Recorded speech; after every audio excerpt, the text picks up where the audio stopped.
Bismillahirrahmanirrahim. Assalamualaikum warahmatullahi wabarakatuh. Pemirsa channel Cahaya Islam, pada kesempatan kali ini kita akan bahas keadaan malaikat maut ketika ia mencabut ruh. Namun sebelum itu, silakan subscribe channel ini dan nyalakan tombol loncengnya untuk mendapatkan notifikasi terbaru dari channel Cahaya Islam. Dijelaskan di dalam kitab As-Suluk dari Muqatil Sulaiman, sesungguhnya malaikat maut memiliki dari 4 ranjang atau tempat tidur di langit ketujuh, dan dikatakan dalam riwayat lain bahwa ranjang itu di langit keempat. Allah yang maha luhur menciptakan malaikat maut dari cahaya. Dia memiliki 70.000 kaki dan dia memiliki 4.000 sayap. Seluruh tubuhnya dipenuhi dengan mata-mata dan lisan-lisan. Tiada satupun dari makhluk, baik manusia, burung-burung, dan setiap yang memiliki ruh, kecuali baginya di dalam tubuh malaikat maut terdapat wajah, mata, tangan, dan telinga sejumlah semua manusia, yaitu maksudnya semua makhluk yang memiliki nyawa. Lalu malaikat maut mengambil ruh dengan tangan itu, dan dia melihat wajah makhluk yang ada di tubuhnya, dengan wajahnya yang tepat lurus berada di hadapannya. Karena itulah dia bisa mencabut ruh makhluk-makhluk di setiap tempat. Ketika jiwa makhluk di dunia telah mati, maka hilanglah gambarnya atau wajahnya dari tubuh malaikat maut. Dikatakan dalam riwayat lain, sesungguhnya malaikat maut memiliki 4 wajah. Wajah pertama ada di depannya, wajah kedua ada di kepalanya, wajah ketiga ada di punggungnya, dan wajah keempat ada di kedua telapak kakinya. Dia mencabut ruh para nabi dari wajah di kepalanya. Dia mencabut ruh orang-orang mukmin dari wajah di depannya. Dia mencabut ruh orang-orang kafir dari wajah di belakang punggungnya. Dan dia mencabut ruh jin dari wajah di kedua telapak kakinya. Salah satu dari kedua kakinya ada di atas jembatan neraka jahanam, dan kaki lainnya ada di atas ranjang di surga. Dikatakan dalam riwayat lain tentang besarnya malaikat maut, sesungguhnya jika dituangkan semua air di lautan dan di sungai ke atas kepalanya, maka tidak akan terjatuh darinya air setetes pun ke bumi. Dikatakan dalam riwayat lain, sesungguhnya Allah yang maha luhur menjadikan dunia seisinya di dalam lambung atau perut malaikat maut, seperti hidangan makanan yang disuguhkan di hadapan seseorang, agar dia memakan apa yang dia inginkan. Seperti itulah malaikat maut di hadapan makhluk-makhluk. Dia membolak-balikkan dunia sebagaimana seseorang membolak-balikkan sekeping dirham.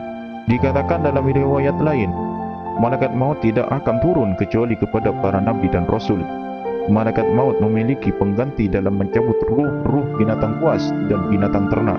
Dikatakan dalam riwayat lain, sesungguhnya Allah yang maha luhur ketika dia menghancurkan makhluknya, yaitu ketika hari kiamat, baik dari golongan manusia maupun golongan lainnya. Dia menghancurkan mata-mata yang ada di tubuh malaikat maut, dan tersisa 8 golongan makhluk. Dikatakan dalam riwayat lain, mereka yang tersisa adalah malaikat Israfil, malaikat Mikail, malaikat Jibril, malaikat Israel, dan 4 malaikat Hamalatul Arash atau penyangga Arash. Adapun mengetahui habisnya ajal, sesungguhnya malaikat maut ketika jatuh kepadanya tulisan kematian dan waktu sakit seorang hamba, dia berkata, "Wahai Tuhanku, kapan aku akan mencabut ruh hamba itu? Dalam keadaan dan kondisi bagaimana aku akan menghilangkan atau mencabut ruhnya?" Lalu Allah yang maha luhur menjawab, "Wahai malaikat maut, ini adalah ilmu gaibku.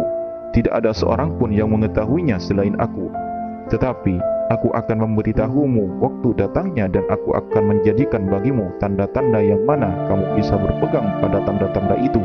Sesungguhnya malaikat yang mana dia pasrahi dengan jiwa-jiwa dan amal-amal mereka akan datang kepadamu." Lalu dia berkata, "Telah sempurna jiwa fulan," dan malaikat yang mana dia pasrahi atas rizki-rizki dan amal-amalnya akan berkata, "Telah sempurna rizki dan amalnya." Dan jika hamba itu tergolong orang-orang yang beruntung, maka akan jelas di atas namanya yang tertulis dalam buku catatan amalnya yang ada di hadapan malaikat maut, yaitu sebuah garis dari cahaya putih di sekitar namanya. Dan jika hamba itu tergolong orang-orang yang celaka, maka akan jelas di dalamnya sebuah garis hitam. Kemudian belum sempurna bagi malaikat maut tentang pengetahuan itu, yaitu habisnya ajal makhluk, sampai gugurlah padanya sebuah daun dari pohon di bawah arsy yang tertulis namanya di dalam daun itu. Lalu pada saat itu malaikat maut akan mencabut ruhnya. Diriwayatkan dari sahabat Ka'ab al-Akhbar, sesungguhnya Allah yang Maha Luhur menciptakan sebuah pohon di bawah arsy, daun-daunnya sejumlah seluruh makhluk. Ketika habis ajal seorang hamba dan tersisa baginya 40 hari dari umurnya, yaitu 40 hari sebelum meninggal dunia, maka gugurlah daunnya dari pangkuan malaikat Israil alaihissalam. Lalu dia mengetahui hal itu, bahwa dia diperintah mencabut ruh pemilik daun itu, dan setelah itu para malaikat di langit menamainya sebagai mayit. Dia masih akan hidup di muka bumi selama 40 hari. Dikatakan dalam riwayat lain, sesungguhnya malaikat Mikail alaihissalam akan turun dengan membawa buku catatan amal kepada malaikat maut dari sisi Allah. Tertulis di dalamnya nama seseorang yang diperintah untuk mencabut ruhnya, tempat di mana ruhnya dicabut, dan sebab mengapa ruhnya dicabut. Imam Abu Lais radhiyallahu an menjelaskan, sesungguhnya akan terjatuh 2 tetes dari bawah arsy pada nama pemilik daun itu. Salah satu dari kedua tetes itu berwarna hijau dan tetes lainnya berwarna putih. Jika tetes berwarna hijau terjatuh pada nama siapapun, maka diketahui bahwa dia tergolong orang yang celaka. Lalu ketika tetes berwarna putih terjatuh pada nama siapapun, maka diketahui bahwa dia adalah orang yang beruntung. Adapun mengetahui tempat di mana seseorang meninggal dunia, maka dikatakan dalam riwayat lain, sesungguhnya Allah yang Maha Luhur menciptakan malaikat yang dipasrahi terhadap setiap anak yang dilahirkan. Malaikat itu disebut malaikat arham, malaikat yang mengurus anak yang akan lahir dalam kandungan. Ketika dilahirkan seorang anak, maka malaikat arham diperintah untuk melipat atau memasukkan dan mencampur secara batiniah air sperma yang ada di dalam kandungan ibunya dari tanah bumi yang mana dia akan meninggal dunia di atas bumi itu. Lalu dia berputar, sekiranya dia berputar setelah lahir sampai waktu ajal tiba. Dia mengelilingi bumi, pergi dan berpindah ke sana kemari. Kemudian dia akan kembali ke tempat malaikat arham mengambil tanahnya. Lalu dia akan meninggal dunia di sana. Hal ini ditunjukkan oleh firman Allah yang Maha Luhur, "Qul law kuntum fi buyutikum labarazal ladzina kutiba alaihimul qatlu ila madaji'ihim." Katakanlah, sekiranya kamu berada di rumahmu, niscaya orang-orang yang telah ditakdirkan akan mati terbunuh itu keluar juga ke tempat mereka terbunuh. Dan atas keterangan ini ada sebuah cerita, yaitu sesungguhnya malaikat maut pernah menampakkan diri pada zaman dahulu. Dia masuk kepada Nabi Sulaiman alaihissalam. Lalu dia terus menatap seorang pemuda di sekitar Nabi Sulaiman. Pemuda itu pun gemetaran. Ketika malaikat maut telah pergi, pemuda itu berkata kepada Nabi Sulaiman alaihissalam, "Wahai Nabi Allah, aku ingin engkau memerintahkan angin untuk membawaku ke negeri Cina." Lalu Nabi Sulaiman alaihissalam pun memerintahkan angin untuk membawanya ke negeri Cina. Setelah beberapa waktu, malaikat maut pun kembali kepada Nabi Sulaiman alaihissalam. Lalu beliau bertanya kepada malaikat maut tentang sebab dia menatap pemuda itu. Malaikat maut pun menjawab, "Sesungguhnya aku diperintahkan untuk mencabut ruhnya pada hari itu. Namun aku melihatnya ada di sekitarmu. Aku pun terheran-heran karena hal itu." Karena terheran-heran, malaikat maut hilang sesaat dari pandangan pemuda itu. Lalu Nabi Sulaiman menceritakan kepada malaikat maut tentang kisah pemuda itu, tentang alasannya meminta beliau untuk memerintahkan angin agar membawanya ke negeri Cina. Malaikat maut pun berkata, "Aku telah mencabut ruhnya pada hari itu di negeri Cina." Dalam kabar lain dijelaskan, sesungguhnya malaikat maut memiliki pembantu-pembantu. Mereka berdiri di hadapannya untuk mencabut ruh-ruh. Apakah kamu tidak tahu bahwa sesungguhnya diriwayatkan bahwa ada seseorang mengucapkan lisannya senantiasa istiqomah berdoa, "Ya Allah, ampunilah dosaku dan dosa malaikat Syams," yaitu malaikat matahari. Karena terheran-heran mendengar doa istiqomah orang itu, lalu malaikat Syams pun memohon izin kepada Tuhannya untuk mengunjungi orang itu. Ketika malaikat Syams turun kepada orang itu, dia pun berkata, "Sesungguhnya kamu memperbanyak doa kepadaku, maka apa hajatmu?" Orang itu pun menjawab, "Hajatku adalah agar kamu membawaku ke tempatmu. Aku ingin kamu menanyakan kepada malaikat maut agar dia mengabarkanku tentang ajal dekatku. Orang yang meriwayatkan riwayat kisah ini berkata, malaikat Syam pun membawa orang itu dan mempersilahkan duduk di tempat duduknya yang terbuat dari matahari. Kemudian malaikat Syam pergi menemui malaikat maut. Dia menjelaskan kepada malaikat maut, sesungguhnya seseorang dari golongan manusia telah mengucapkan lisannya.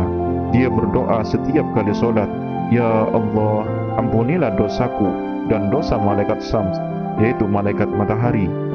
Dia telah memintaku agar aku meminta padamu untuk memberitahunya kapan ajalnya akan dekat supaya dia bisa bersiap-siap terhadapnya. Lalu malaikat maut pun melihat kitab amal orang itu, lalu berkata, jauh sekali, sesungguhnya temanmu memiliki perbuatan yang agung. Sesungguhnya dia tidak akan meninggal dunia sampai dia duduk di tempat dudukmu dari matahari. Malaikat Syam pun berkata, dia telah duduk di tempat dudukku dari matahari. Lalu malaikat maut pun berkata, dia meninggal dunia di sisi rasul-rasul kita dalam keadaan seperti itu, sedangkan mereka tidak mengetahuinya. Dalam khabar lain dari Nabi sallallahu alaihi wasallam, ajalul bahaimi kulluha fi dzikrillah ta'ala, fa idza taraku fi dzikrillah qabadallahu arwahahum wa laysa limalikil mauti min dzalika syai'. Ajal semua binatang tergantung pada zikir Allah yang maha luhur. Ketika mereka meninggalkan zikir kepada Allah, maka Allah mencabut ruh-ruh mereka dan malaikat maut tidak ikut campur dalam urusan itu. Dan telah dikatakan dalam riwayat lain, sesungguhnya Allah yang maha luhur adalah Tuhan yang mencabut ruh-ruh. Namun proses mencabut nyawa itu disandarkan kepada malaikat maut, seperti halnya terbunuh disandarkan atau disebabkan pada orang yang membunuh, dan kematian disandarkan atau disebabkan pada penyakit-penyakit. Hal ini ditunjukkan oleh firman Allah yang maha luhur, Allahu yatawaffal anfusa hina mautiha. Allah memegang jiwa orang ketika matinya. Wallahu a'lam bissawab. Mudah-mudahan bermanfaat bagi kita semua. Amin ya rabbal alamin.